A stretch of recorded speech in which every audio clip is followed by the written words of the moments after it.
Canoptek Spyders is not all about giving your Wraiths RP, you know. Time for some Necron tactics.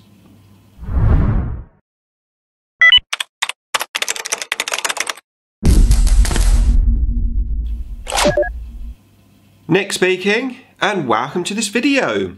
Right, today I want to have a chat about some Necron tactics for the Canoptek Spyder, which I will probably be referring it to as the Tomb Spider in most of this video, which is the old name that I'm very used to calling it. And of course you're looking at the old model here as well. But everything is relevant to the new model that I'm going to be talking about.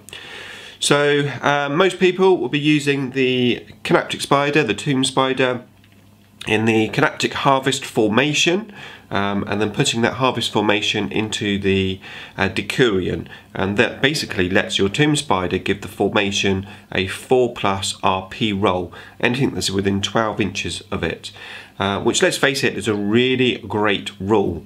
But I'm feeling that that's all it's being used for now, and the Canoptek Spyder, the Tomb Spider, offers so much more than just giving your Wraiths RP. So I want to have a chat about what you can do with it. Now, most of the tactics in this video can relate to inside the formation stroke inside the Decurion, and also it can relate to outside of the Decurion as well. And I think that's what I'm trying to get across here, is you don't necessarily always have to take all the latest formations and etc. You know, you can play Necrons outside of that Decurion and actually have some very good results. And in many cases, playing outside of the Decurion will give you an advantage, because you'll be playing something different, something that is against what most people are used to seeing people play with Necrons. So let's have a quick chat about the Tomb Spider.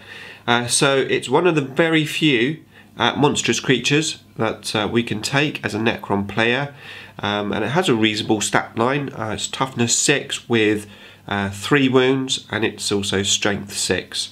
So pretty decent. Yes, it's quite low initiative. It does, however, have a 3+ save, which is quite nice. And the great thing about it is it's pretty small. Even the new model, which is a bit bigger than my one, is still pretty small. So it's great to either hide totally or to get into cover and at least get a decent cover save. He is pretty cheap. He's only 50 points. Now, he is in the heavy support slot, which, to be fair, isn't too much of an issue for Necrons, because we don't tend to have our heavy support slots filled up too much. Most of the units are coming from the other slots, and if I've got, say, 50, 60, 70 points left over, and my heavy support slots are not filled up, I do tend to look at the Tomb Spider as an option, because he offers quite a nice tactical variety of options, which we're going to have a chat about in a second. Now, you can take up to 3 in one unit. In this video, I'm just going to cover taking one Tomb Spider is generally how I use him. So we've got some war gear options. So first of all, you have the Gloom Prism, which gives him a 12-inch range with Administrate and Will. So that's +1 to deny the witch roll, which is quite handy, especially if you are in an environment with a lot of psychers. Having said that, I generally find that a lot of psychic powers, which most people use, are more blessing orientated, where they do the power on themselves rather than on your units. So it is situational. I don't tend to take the Gloom Prism, to be fair. For 10 points, it makes the Spider a little bit more expensive, and I use other options instead. So the second one is a gun. We can put a gun on this guy. It's the Particle Beamer, and it is twin linked, which is quite nice. Now, you could arguably use the Vindicator tactics with this. So what you could do is you could hide your Tomb Spider in some terrain, maybe ideally in some ruins, in a ruined building, and then put one of your objectives within the 24-inch range of the Spider, and you sit in the building. When your enemy comes to that objective to hold or take that objective, you open up the small blast template onto the unit. Twin linked makes it very accurate, but it doesn't necessarily have a great AP. unlike a Vindicator, which will annihilate any unit that sits an objective in the open, this gun won't. So it's not necessarily a way that I would use it, but it is an option, it's something to consider. And the last piece of war gear is the Fabricator Claw Array, which I'm going to be discussing a bit more in depth in this video, because I think it's one of the main pieces of war gear which really suit the Tomb Spider. Now, I always see the Tomb Spider as a very defensive unit. Now, if you're in the Canoptek Harvest formation with the Tomb Spider, you're not going to really be playing him very defensively, because you're going to want to be pushing him up to try and keep him in range of those Wraiths, to keep the RP on those Wraiths. And that makes the Tomb Spider very, very vulnerable. And that's why I think it's not necessarily the best option for using a Tomb Spider. Now, it doesn't mean that you can have your Canoptek Harvest, use the RP on turn 1, maybe turn 2, when your Wraiths are on your back lines more, but as soon as your Wraiths go out of range of the Spider, maybe you can switch the tactics over to what I'm going to be talking about in this video. Let your Wraiths go off. Wraiths are very good, very, very good, even without RP on them. So, yeah, let's have a look then how we're going to use the Spider. So like I said, he's a bit more of a defensive unit. Now, he works very well sitting around your objectives, because, as I said, he's a monstrous creature. People will ignore him because he's pretty irrelevant, just sitting at the back doing nothing. They will ignore him even more if he's hiding behind a building where they cannot see him. And then obviously later in the game he can just come around the corner and start grabbing objectives. It also gives your opponent another unit to think about. So potentially if he's got some deep strikers, that's another unit in the back ranks that potentially he may think about targeting. And if he does, you haven't lost much, only 50 points. And I think that's quite acceptable to get that deep strike unit into the position, so you can then obviously shoot back with all your warriors and whatever other stuff you have. Okay, so the one thing to bear in mind with the Tomb Spider, of course, is you can take Scarab Swarms. Let's see if I can get that into the camera. There you go. So you can take Scarab Swarms. 3 Scarab Swarms is 60 points. So now you're making your unit 120 points now. So we are investing a little bit more points in this unit, but it's still a decent unit, because taking the Scarabs gives you a great option.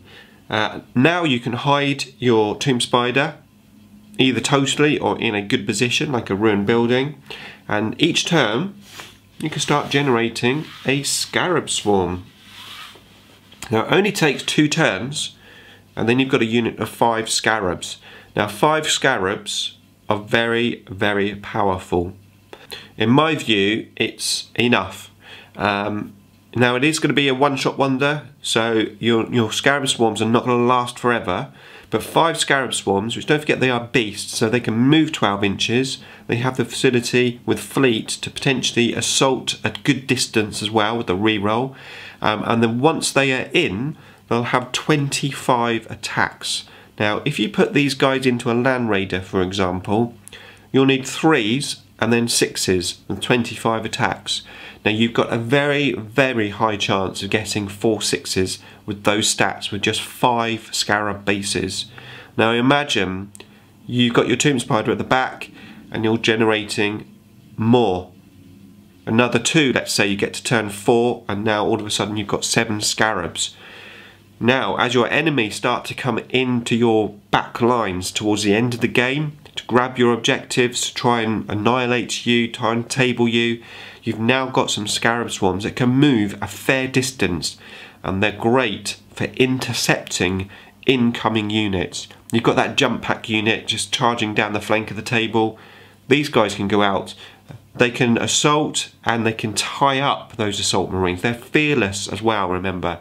So if you get these locked into combat, they are really, really good. Now the things obviously to bear in mind is they are only toughness 3. So if you go against anything that's got strength 6 weapons, they're instant deathing you. So they strip you of those 3 wounds that they've got. 3 wounds on Scarabs, fearless, even with a pretty rubbish save. Is decent enough, but as soon as they start stripping your wounds, then you need to watch out. So just be mindful of that. Right, let's take these Scarabs out, and we'll talk about the Fabricator Claw now. So the Fabricator Claw lets you get in base contact with one of your vehicles and lets you repair damage on a roll of a 4+. So you've got a 50% chance of repairing either a hull point, a weapon destroyed result, or an immobilized result. Now that is pretty awesome. So let me bring in a vehicle. So here we have a Ghost Ark. So let's just put the Ghost Ark there. Okay, that Tomb Spider is totally hidden. Now this vehicle here could also be, yeah, you don't see these very often, do you? A monolith. So you could have this spider hiding behind any one of those vehicles of yours. Let's just imagine he's on the battlefield. There we go. On the battlefield, look. He's hiding behind there. Let's just say he's got a Ghost Ark next to him. Up there, so potentially at any point he could move over and go to the Ghost Ark. Right, so, yeah, every turn, on a 4+, you can repair damage on one of these vehicles. That's pretty awesome. Now combine that with living metal rule. So on a 6+, the vehicle itself can repair a hull point. So let's just say, you get a damage result, you get immobilized. On a 4+, the spider can re-mobilize you. And then, if you're really lucky, on the living metal roll, you could roll a 6. You could repair that hull point as well, back to normal. It's pretty good. And we have the advantage that our vehicles are 4 hull points. So a 4 hull point vehicle is quite difficult to take out in one turn. It's not impossible, it does happen. And as I've explained previously in some other videos, if your whole army only has 1 vehicle in, that vehicle will go out much quicker than if your army has 2, 3 or 4 vehicles, because all of your enemies' tank guns will go into that 1 vehicle. But with 4 hull points, that monolith, for example, is going to stay alive probably at least a couple of turns. You're going to have a couple of opportunities to use that Fabricator Core and keep getting those hull points back. Obviously the living metal rule also ignores the crew's stunned and shaken results. If you're not in the Decurion, if you're in the Decurion, then automatically ignores them. Obviously outside the Decurion it is on a dice roll, but it's still good odds that you're going to be able to keep this monolith alive. Now whilst you're doing that, the Tomb Spider is totally hidden, and of course we can use the tactics that we've just discussed. We can start generating Scarab swarms during the turns that we are advancing with that monolith. We now have 3 units. Again, the Scarab swarms are ideal for intercepting anything coming towards you. The Tomb Spider is ideal for going off, causing trouble, getting objectives, and obviously repairing any vehicles that are nearby. Not only that, but another little tactic for you here. Now this one is possibly slightly outside the box, but it might be worth just bearing this in mind. Now imagine you're at turn 4, we're at a crucial part of the game. Let's say you put your death marks in a position, you're ready to take a shot. They're looking a little bit vulnerable. You think your enemy's probably going to look at destroying them. What do? Okay, let's try this. Okay, I haven't got much space here, but imagine I've moved the monolith forward. Let's just say I've moved it over at this angle, like this. Now, don't move that Tomb Spider. Leave the Tomb Spider there. Do your shooting phase. Do your assault, Or at least start your assault phase. Oh, we're in assault phase now. Oh damn, I forgot to move my Tomb Spider. He's supposed to have moved up behind the monolith. Oh no, what am I going to do? If your opponent says, that's alright, you can do it now. Say, no, that's alright. You know, I've missed my chance, that's fine. I'll just leave him there. Right, now your opponent is thinking, he's made a mistake there, that Tomb Spider. Maybe a low chance, but there is a possibility that your opponent will target that Tomb Spider as opposed to your death marks, because he might see it as a golden opportunity to ruin your plan, to punish you for your mistake. Psychological warfare, guys, psychological warfare. But it's just another thing to have up your sleeve, another thing to think about. Yeah, so I do love the Tomb Spider, and yes, arguably you could say, well, what a waste of points putting a Tomb Spider behind a monolith. That makes the monolith, which is already overpriced at 200 points, makes the monolith 260 points. Well, in some ways it does, but the Tomb Spider offers so much more. You know, the fact that it can stay, yes, it can stay behind the monolith, it can keep itself protected. Arguably, if you've got the Canoptek Harvest formation, you can move the monolith up with the Wraiths, with the Tomb Spider behind it being totally protected, and then give RP to your Wraiths. And of course, your Scarabs would be having RP as well.